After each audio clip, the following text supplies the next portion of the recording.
Vous informer, c'est notre passion. Mesdames et messieurs, bienvenue à cette grande édition du journal sur EVI Télévision.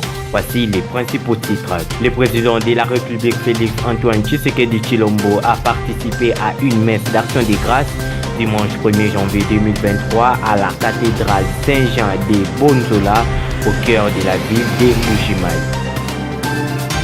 Sauf imprévu, le pape émérite Benoît XVI sera enterré ce jeudi 5 janvier 2023 au Vatican à l'issue d'une cérémonie célébrée à la place Saint-Pierre par le pape François. C'est tout pour les sommaires, place à présent au développement des titres.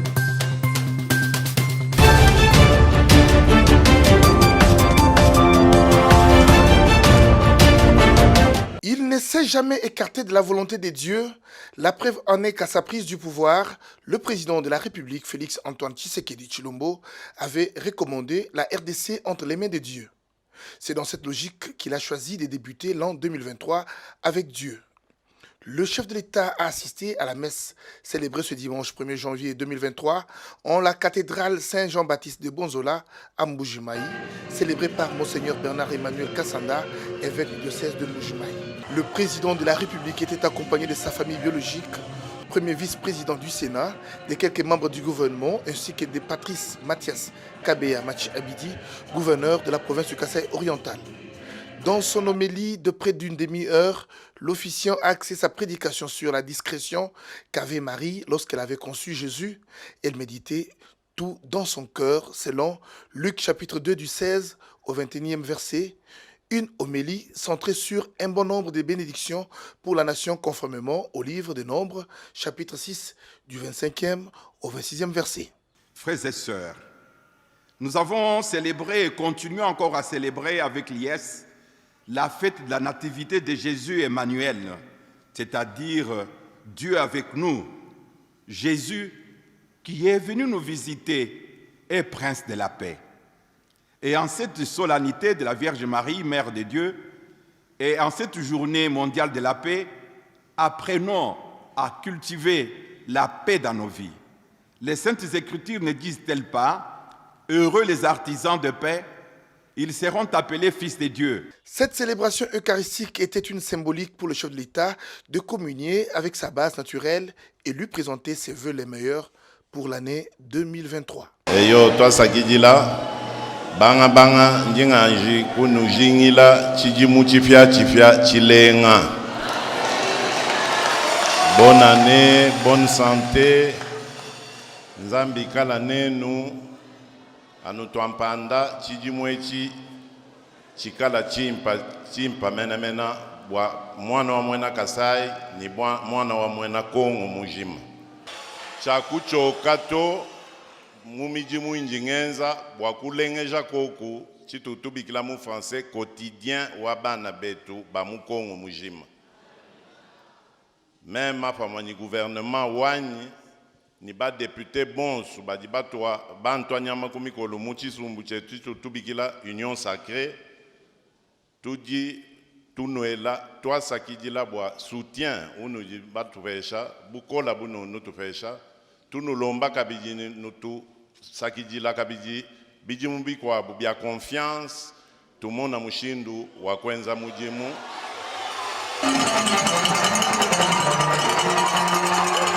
C'est sous les acclamations frénétiques de la population que le président de la République, Félix Antoine Tshisekedi Tshilombo, a quitté la cathédrale Saint-Jean-Baptiste.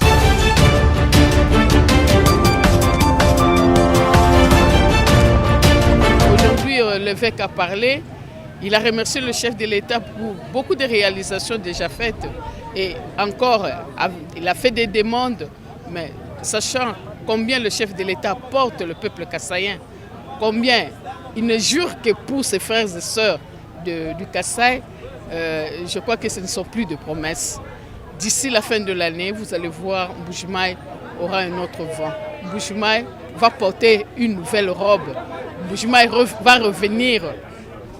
Le Mbuji-Mayi que nous avons connu, Mbuji-Mayi Wabalengela, comme on l'a toujours dit. Je suis très satisfait et très honoré par la présence du chef de l'État ici à Mbuji-Mayi.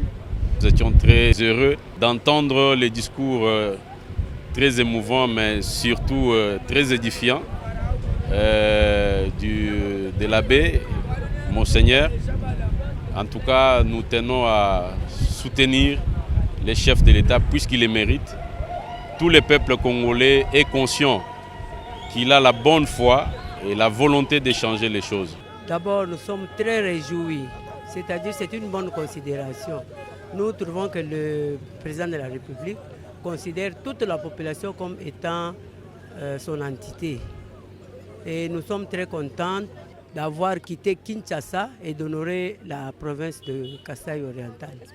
D'abord, nous lui présentons les vœux les plus sincères de bonheur, de longévité, de combativité, des élections que nous préférons qu'il, comme c'est notre Fachi Béton, qu'il soit élu à la présidence. C'est notre souhait, parce que ce qu'il a réalisé, ce n'est pas n'importe qui. Il n'est pas n'importe qui, il est la grande pierre tournante de la République démocratique du Congo. Oui, c'est un grand honneur pour nous. L'autre fois, là, on l'avait entendu, il n'était pas venu comme il est venu aujourd'hui, nous sommes très contents. J'espère qu'il va quand même avoir nos doléances. C'est ça notre grand souhait quand on va le voir ici. Mais nous les remercions puisqu'il a honoré au moins l'Église catholique pour venir prier ensemble avec nous en ce jour de Saint-Sylvestre.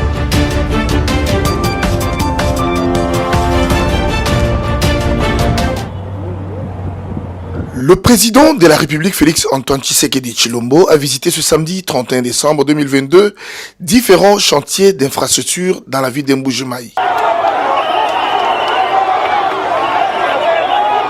Le chef de l'État s'est d'abord rendu sur le chantier de l'université officielle de Mbuji-Mayi, IOM, pour observer l'évolution des travaux en cours.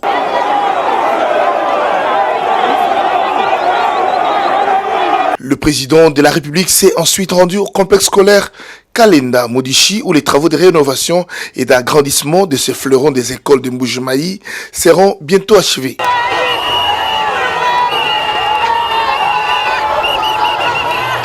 Selon les responsables du chantier, dans 4 mois tout au plus, le complexe scolaire pourra accueillir des élèves dans des bâtiments flambant neufs.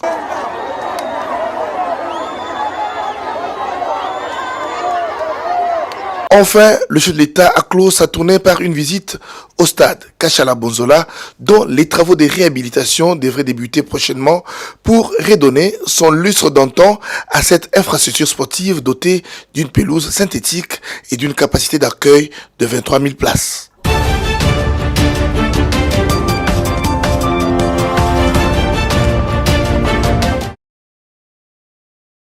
À 45 km de la ville d'Mbuji-Mayi se trouve implantée une usine agricole moderne dont les premiers résultats font le bonheur des Kassaïens.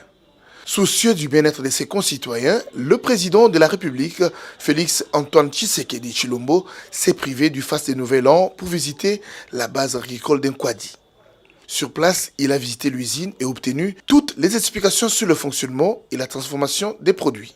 Depuis avril 2022, l'Institut international d'agriculture tropicale IITA cultive sur plus de 120 000 hectares le maïs, le soja et le manioc et transforme ces produits phares des grandes consommations en plusieurs autres produits dérivés. Ces champs à perles de vue sur les terres arables de Tshilenge ont donné l'année dernière 650 tonnes de maïs et la production devrait tripler cette saison agricole. Il s'agit d'une géante structure agro-industrielle qui cadre avec l'agenda de transformation de l'agriculture du président de la République. Et c'est un système qui est mis sur pied pour accompagner toute la chaîne de valeur agricole, de la production des semences, de la production de masse des cultures prioritaires et de la transformation pour aller dans les ménages. Donc, nous avons les cultures prioritaires du Kasaï central et du Kasaï, de la zone Grand Kasaï en général, à savoir le maïs, mais il y a aussi le manioc et le soja qui devient une culture très très importante dans les chaînes de valeur agricole. L'année précédente, nous avons produit 650 tonnes et cette année, nous sommes en train de projeter tripler ces quantités et en saison A et saison B. Donc pour la saison A, le maïs que nous avons par exemple sur le champ, ça va nous donner environ 1350 hectares, 1350 tonnes je veux dire. Si on combine la production qui est en régie et la production qui est en milieu paysan, nous serions à 1350 tonnes environ pour cette saison A. Pour la saison B, nous allons emblaver les mêmes superficies pour que sur l'année, nous avons 2500-2700 tonnes. L'usine d'Nkwadi vient matérialiser la diversification de l'économie prônée par le chef de l'État Félix Tshisekedi. Avec cette production, le sol du Kasaï prend la revanche sur le sol et vient d'apporter une solution au problème de suffisance alimentaire. La base alimentaire d'Nkwadi n'attend pas s'arrêter à l'agriculture. Bientôt, le développement de la pisciculture devrait compléter le tableau.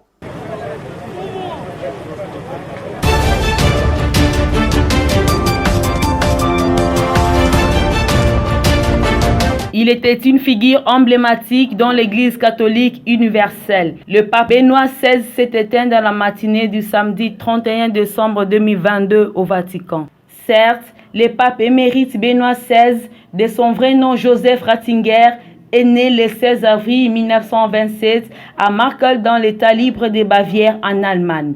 Il était théologien allemand dont l'élection au pontificat avait eu lieu le 26 avril 2005 alors qu'il avait 78 ans. En effet, le pape avait servi l'Église et son intronisation fut effective le 24 avril 2005.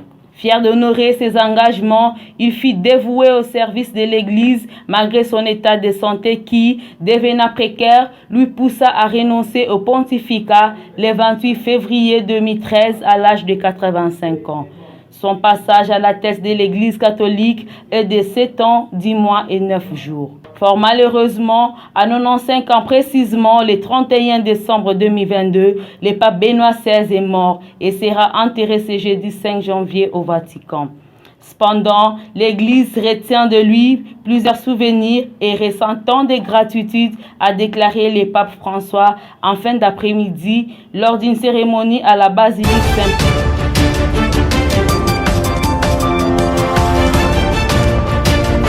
Après une annulation en juin dernier, le pape François s'y rendra en Afrique en début d'année 2023, notamment dans une RDC toujours secouée par des violences dans l'Est. Annoncé par les nonces apostoliques, les dates de sa visite sont désormais connues. Le pape François sera présent dans la capitale congolaise du 31 janvier au 3 février 2023. À cet effet, cette visite est perçue comme une visite de réconfort, signalant cependant que l'invitation lui a été envoyée par le président de la République, Félix Antoine Tshisekedi Tshilombo. Le Premier ministre, quant à lui, invite les Congolais à relancer les préparatifs de ces grands événements dans une attitude de prière et de réserver un accueil chaleureux au chef de l'Église catholique.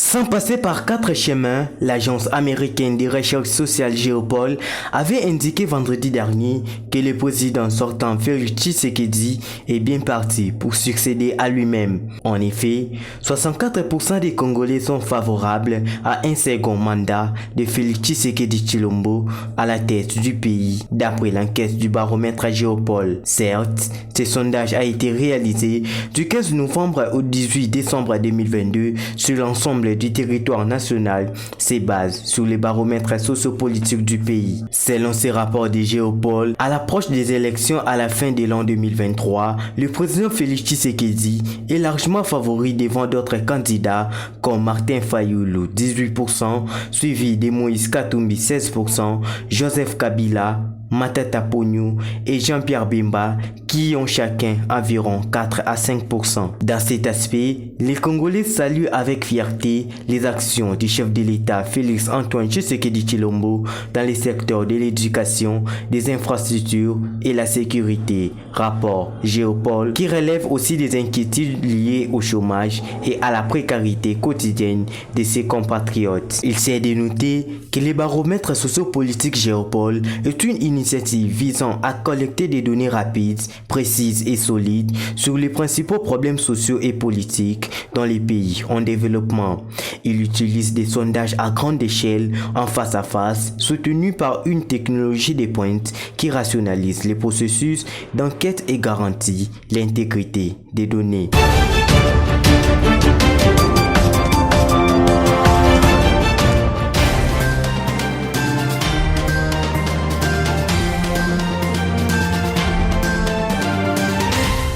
Ce journal touche à sa fin, mais avant de vous quitter, les rappels des titres. Le président de la République Félix Antoine Tshisekedi Tshilombo a participé à une messe d'action de grâce dimanche 1er janvier 2023 à la cathédrale Saint-Jean de Bonzola au cœur de la ville de Mbuji-Mayi. Sauf imprévu, le pape émérite Benoît XVI sera enterré ce jeudi 5 janvier 2023 au Vatican à l'issue d'une cérémonie célébrée à la place Saint-Pierre par le pape François. À toutes et à tous, merci de nous avoir suivis et restez fidèles également à votre chaîne Evi Télévision. Vivez en paix mesdames et messieurs et bon début de l'année 2023.